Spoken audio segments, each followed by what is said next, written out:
Hey y'all, welcome back. Well, today's video is going to pick right up where I left off from part 1 of the 5-part series on the Honda fourtrax 300. So in this video, we're going to go through and I'm going to show you how to change the pedal spring.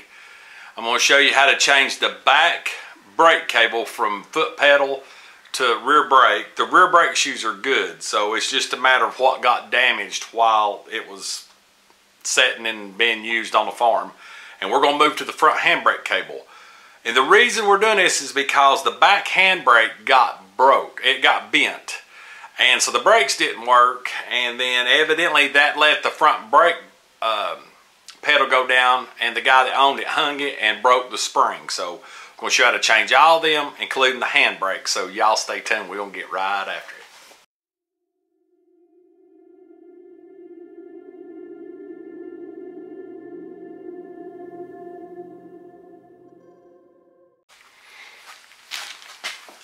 Now, first thing we're going to do is get this brake cable fixed. We're going to put this spring on. So, as you can see, it's kinked the brake line here. It's all messed up. So, what I'm going to do is I'm going to go ahead and pull this pin. And I'm going to change this spring out, but while I'm at it, I'm going to go ahead and lace up this new rear brake cable in the holder and through here to where it's already laying in position in the back. So, go ahead and open this up. And then, get a pair of pliers to straighten that out.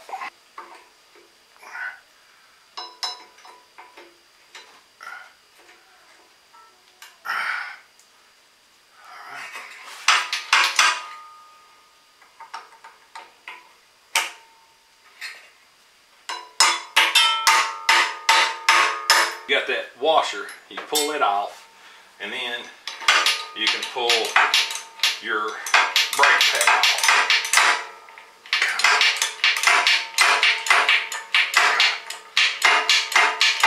We'll definitely grease it going back on. So, there's your spring, the broke one. I'm going to pull this cable up and out because we're putting the new one on. So it will go in just like that and around. I really like this scroll. Alright, so we're going to place our spring short side out, long side up. Feed that through.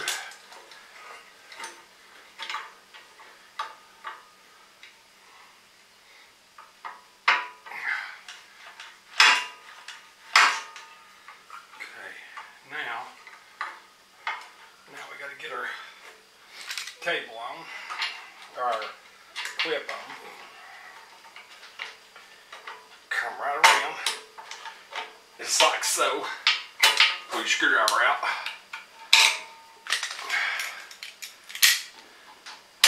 And that's how that goes on. Now, take it in place. Put your shim back on.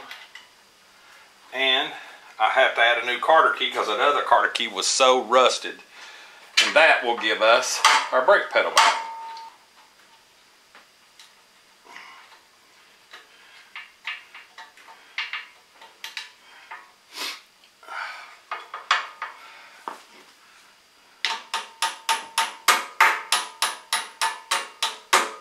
Alright. I'm going to pull this up and around. This one up and around. So now this has to go there, like that. See, this one was all broke and messed up. So now we're in our slot. As you can see, this was not in its original slot with this one. So now we've got it in. You got your little protector. As you can see, it's working the brake cable. So now on this one, we're going to move to the back. Now this is our bottom cable. That's our new one. And it's going to come through and hook to the bottom. So we're going to run this off. So we've got it loose on the front. Now, this is actually stuck.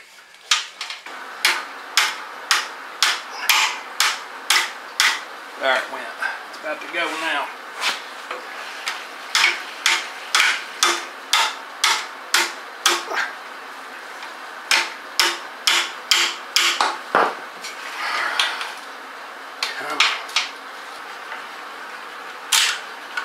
Alright. So there's that one. As you can see, this has been at an angle, so we're going to want to fix that. Everything's loose though, but I'm going to get something and pry this over.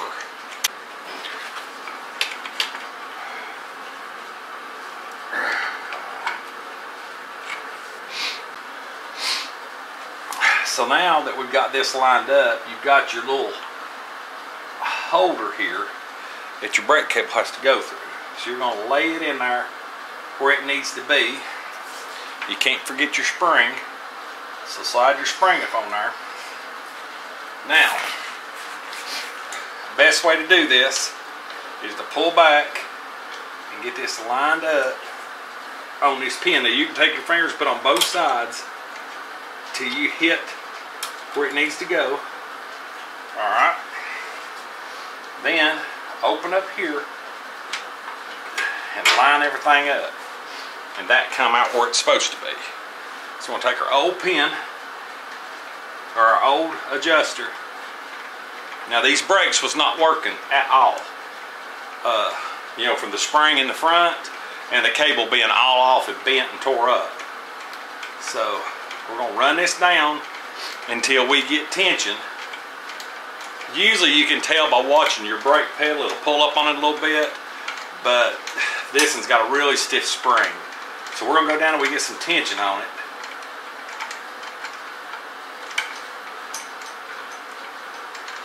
Alright, now our back brakes work. Everything works as it should.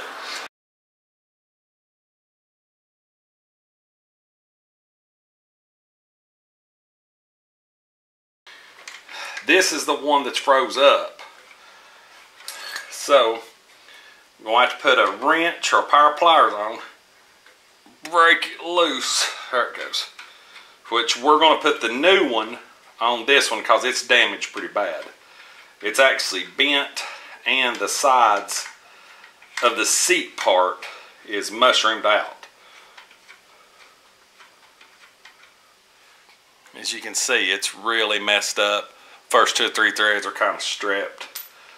So we're going to go ahead and pull this one out and around. Go ahead and pull it out of this little holder and we're going to hang on to that piece. Now we'll move up to the handbrake part. This ain't necessary, but I like doing it because I can see the route of the cable. The cable actually goes down through here underneath the tank, down by the battery box, or the air box, and then back here to the holder that I've done took loose. So your tank bolt is 12 millimeter.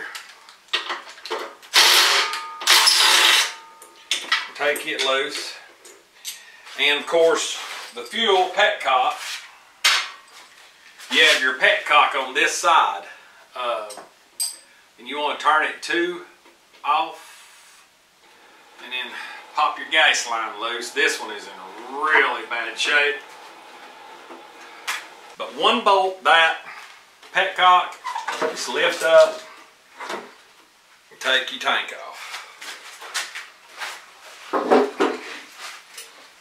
Now we can see all of our wires going down to the brakes. Now in order, this is your reverse cable and this is your rear brake cable. The reverse cable works. So what we're going to do is pull your boot back. You want to run this to where it's lined up with the brake cable. You're going to have to take this brake lever out. So it's a 10 millimeter.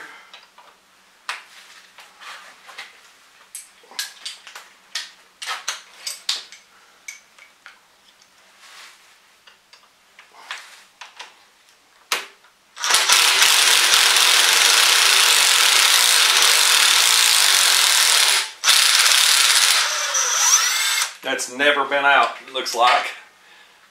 Put your bolt back together. Now, what we got to do is you're going to pull this lever out to where you get access to the back of this. So you're going to bend your cable out and around and out just like that. You can see the hole. So now our cable is free to pull. So you'll want to go ahead and thread it through the rubber, just like that. Now that cable's ready to pull out. Now the cable runs, you can see as I push it, it runs right down under this pipe through this cable holder, down by the carburetor and out the back. So we're going to push it through the back. Get back here and pull it through. So there's our old brake cable. Now I have the new brake cable and I have the new adjuster for the back. So it's going to be easier probably to thread this through to the back. So we're going to go ahead and lace it from front to back. It's easier, really, there's less stuff to get hung on, and if we can thread this from the handlebars down. So we'll go ahead and we'll install this in a second. We'll go ahead and thread this cable up. So your threaded end, right through there, follow right with the other lines.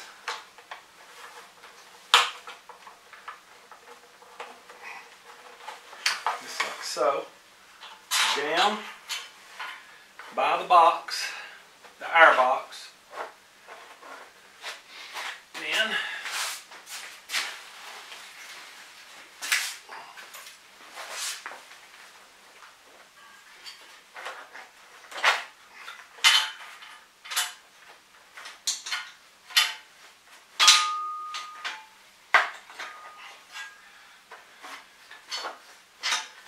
right out the back. What I'd recommend is go ahead and get everything out. So there's our new twist nut. There's our new cable pull. I'm going to keep the old one just in case there's some kind of issue. And then here's the new spring. So in threading this thing up, I like to go ahead, get the spring on, so spring's in place. Take and go ahead and put your cable pull on, thread it through, and just start your nut. Okay, now right here this separates. You're going to want to go through this holder and pull that tight. Now screw this on here just enough that if you pull that end, it won't pull it out. So we're going to line that up. We should be ready to go. Now, you want to take your cable, bend it, pull it through here. Now, this can get a little tricky, especially if these are dry rotted. But you want to go ahead and force. So I didn't know that my battery died. Actually, you get this rubber back up on here. You can do your adjustment here and in the back with the adjuster screw. But anyway, you basically, before you put this 10 millimeter bolt in, you thread it just like I showed you earlier, how I showed you to unthread it. You thread it back through, slide this back in place, and put your 10 millimeter bolt back in with your 10 millimeter nut, and as you can see, it needs just a little more on the back. But we'll adjust it there on the back and have them all the way they need to be. Little old glass is all white. See if we can get these. Yeah, these bolts are gonna come out.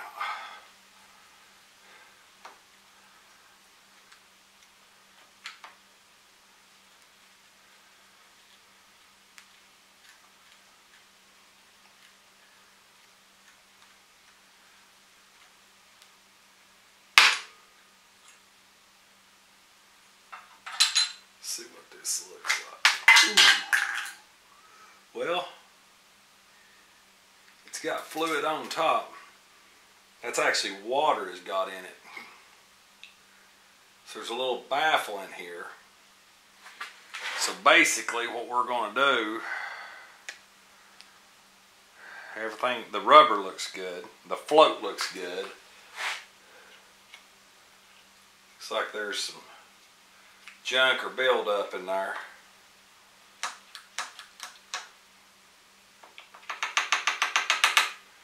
Alright, so says it takes, I think it's .3, yeah, .3. So we're going to put some .3 in here and bleed these brakes, get some fresh fluid in it.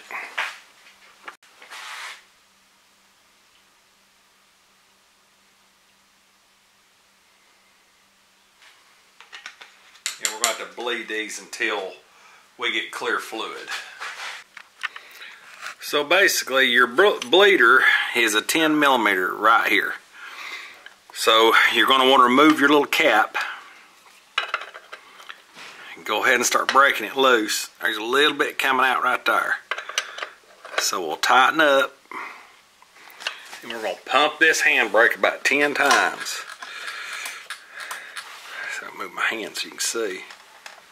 This junk, dark, brown, rusty fluid. Alright, here we go again. Yep, more wire. I'm gonna check my reservoir. Oh, I got good pressure.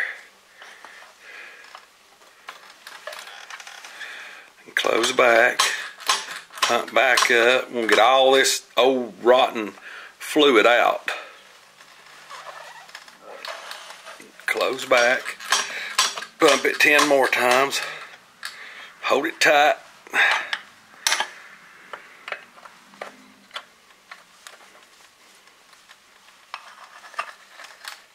Pure fluid that time. So tighten it back.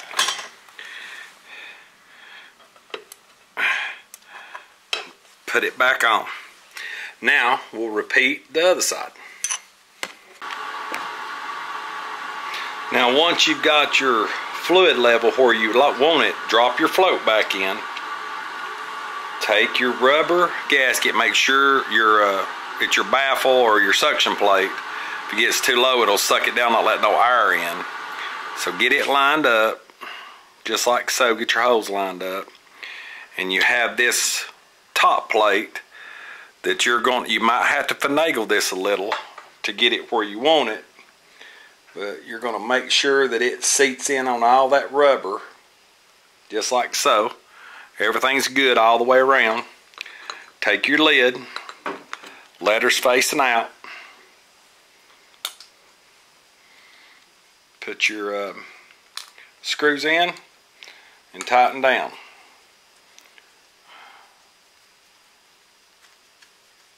Just like so.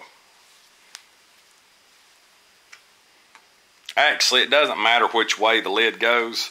This one was actually facing out, so I put it to where it was facing out. Tighten it down, just like so. Clean it up, you're good to go. That pretty much wraps that one up for brakes. Front brake shoes look good, back brake shoes look good on this. So it was mainly just cable replacements and bleeding the brakes. Bleeding the brakes is very simple. You can do it by yourself. It's just when you tilt the handlebars, you got to remember the master cylinder turns at different angles. So just always make sure you've got enough fluid in the reservoir and hand pump 6 to 10 times, hold, break your bleeder loose. And what I done, I kept doing that on both wheels until I got all the brown stained out and started getting new fluid. Just make sure your reservoir does not run out of fluid while you're pumping the brakes. So we got all the brakes working on this. It had none before. So this will end this episode of part 2. We'll move on to seats, camo kit, getting it running. So there'll be several more after this. So y'all stay tuned. If you like what we're doing, please subscribe and like. If you got a Honda 300 four-trax, drop us a comment below. Tell us what you think, what you've done, what experiences you've run into. But just remember, it really helps us out if you subscribe and click that bell for notifications so you don't miss no future videos. So y'all stay tuned. Part 3 is coming soon. And as always, God bless. We'll see you on the next video. See ya.